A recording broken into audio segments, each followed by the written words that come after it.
Salut, je suis Oumaima et bienvenue sur la chaîne. Aujourd'hui, je veux te poser une question très simple. Pourquoi certaines personnes arrivent à transformer leur vie alors que d'autres restent bloquées au même endroit pendant des années? Pourquoi certaines personnes apprennent une nouvelle langue, réalisent leurs rêves et avancent chaque jour, alors que d'autres abandonnent après quelques semaines? La réponse pourrait te surprendre. Le plus grand obstacle dans ta vie, ce n'est pas le manque de temps, ce n'est pas le manque d'intelligence, et ce n'est même pas la difficulté. Le plus grand obstacle, c'est souvent toi-même. Dans cette vidéo, nous allons découvrir ensemble une idée puissante inspirée du livre The Mountain is You.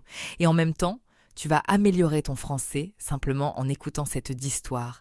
Alors installe-toi confortablement, ouvre ton esprit et découvrons ensemble pourquoi la plus grande montagne que tu dois gravir, c'est toi.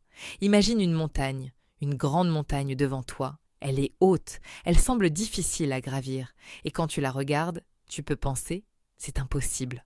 Beaucoup de personnes ressentent cela dans leur vie.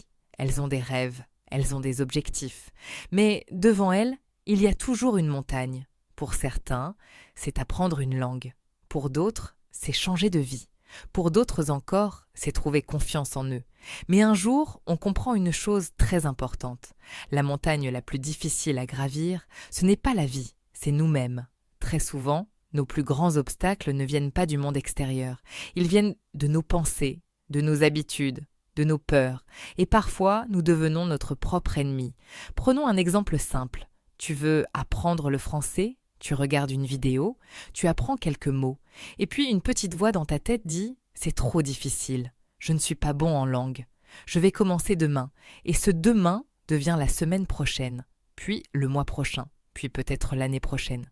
Et sans le vouloir, tu as commencé à te saboter toi-même. Ce phénomène est très commun, on l'appelle l'auto-sabotage.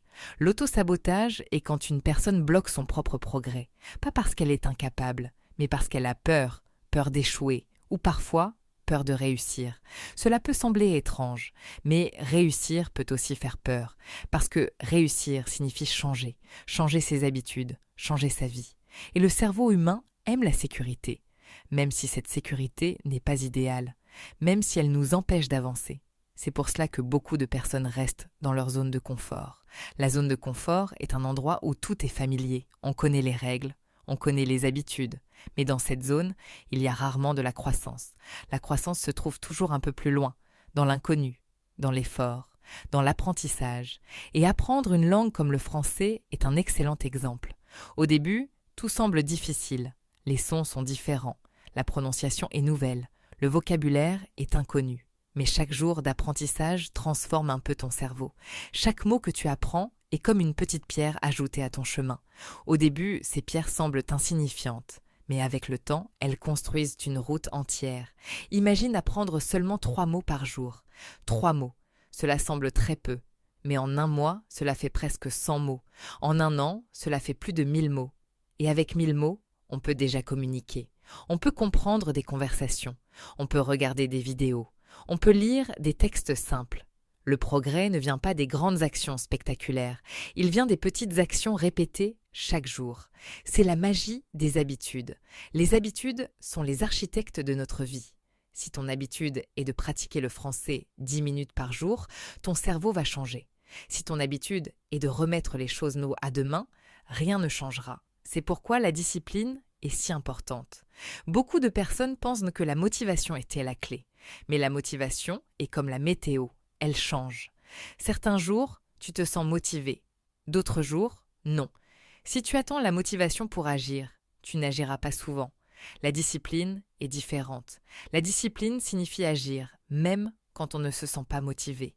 Étudier, même quand on est fatigué. Pratiquer, même quand on fait des erreurs. Parce que les erreurs font partie du chemin. En réalité, les erreurs sont nécessaires. Personne n'apprend une langue sans faire d'erreurs. Même les enfants font des milliers d'erreurs avant de parler correctement. Mais les enfants n'ont pas peur des erreurs. Ils essaient, ils répètent, ils apprennent. Les adultes, eux, ont souvent peur du jugement. Ils pensent « les autres vont rire de moi. Mon accent n'est pas bon. Je fais trop d'erreurs. » Mais la vérité est simple.